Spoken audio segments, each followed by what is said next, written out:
For those who don't know me, I'm really a Singaporean, typical Singaporean. Alright, born and raised here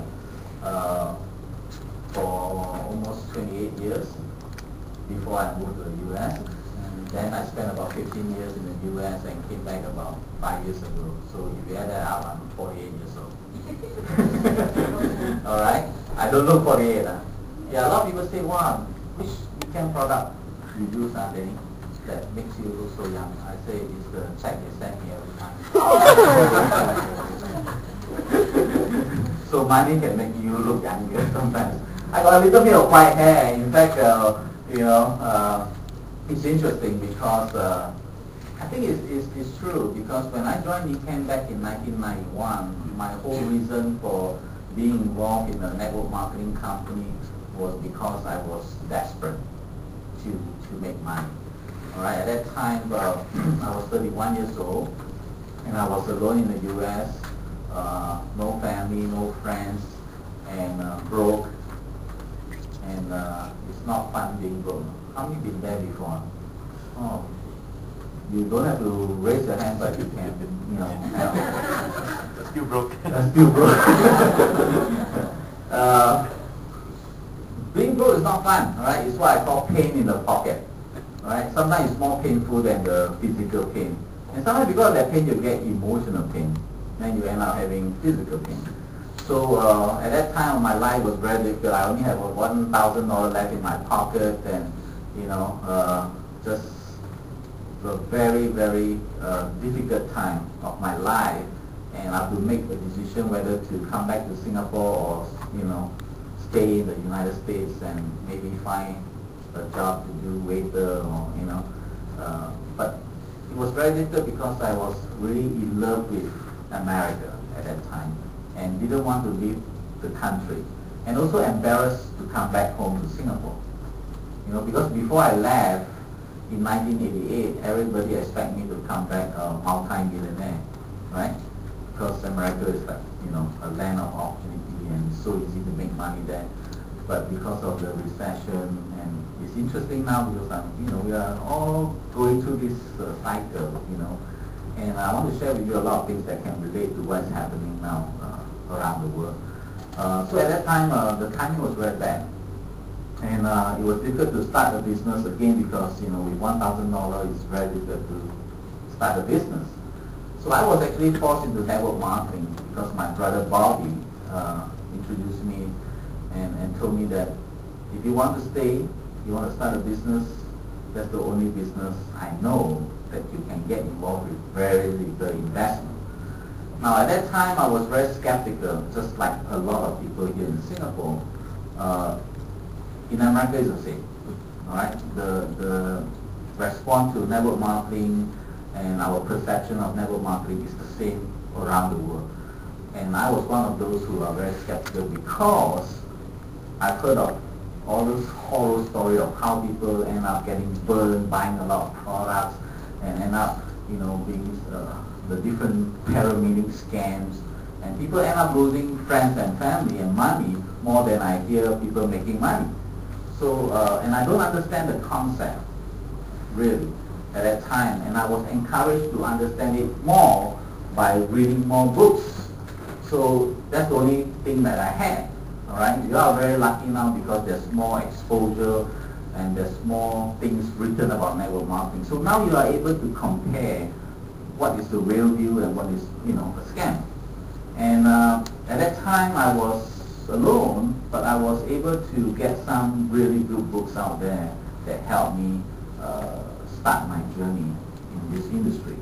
And one book that I will highly recommend you is a book written by John Taylor. It's called Being the Best You Can Be in MLM.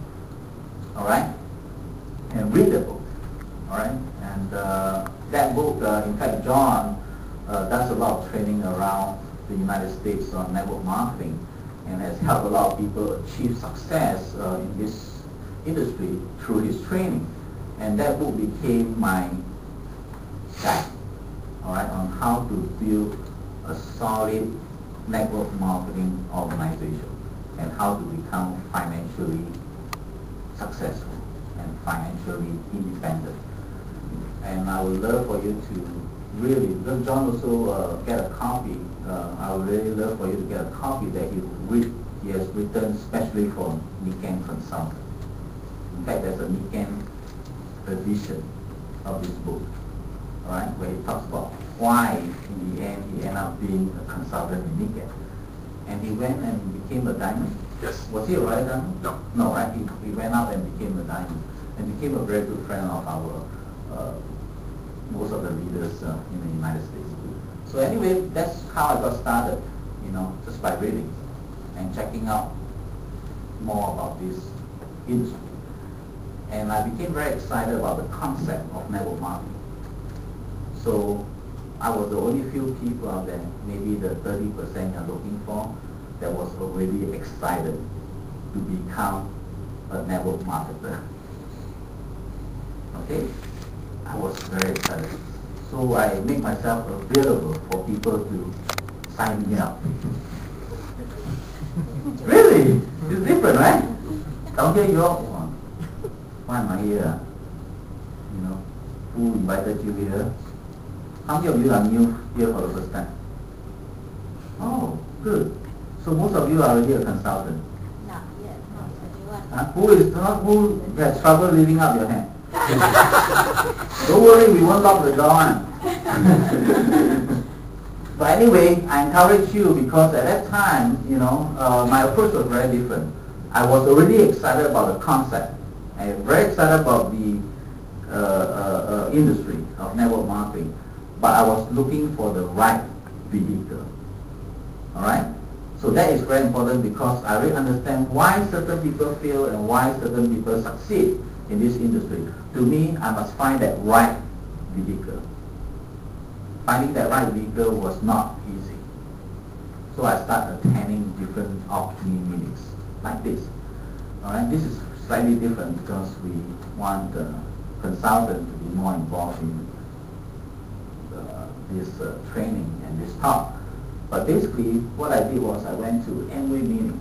In fact, I remember the first Amway meeting I went, there was like 500 people in the room, right? All excited, because this guy was out there talking about the money, the lifestyle, wow, and I was so excited, because, that's the lifestyle I wanted, that's the dream, the houses, the freedom, the traveling he was doing, the money he was making, and I was so sold, alright? And I think about an hour halfway into the program, and halfway through the meeting, he mentioned the company Amway. Now this is in America, and Amway was really around for almost 30 years in America at that time. And when he mentioned the name Amway, half the room disappeared. People just walked out. And I was wondering why. I was the only one still excited. The rest are all distributors, right? And suddenly I realized, Amway has been around a long, long time, and people were not excited about, the way they were doing their business. But I didn't care because to me, I found that they were a very good company, very solid, But in the end, I didn't join them because I couldn't relate to the company. I couldn't relate to the product. Nothing about the product got me excited. I was not emotionally sold. So I decided, it was a bit difficult because you must understand, I have no family and friends to sell to. So I must be involved with a company that can give me something very unique, very different, that I can approach anyone out there. Alright? Because I have a handicap in a certain way because being a minority in a new country, it's not easy to approach a cold market. So I need something more solid, more easy for me to make an approach. So I went to many meetings, went to New Skin meeting, you name it. I was in a lot of meetings for 2 to 3 weeks, and I found nothing.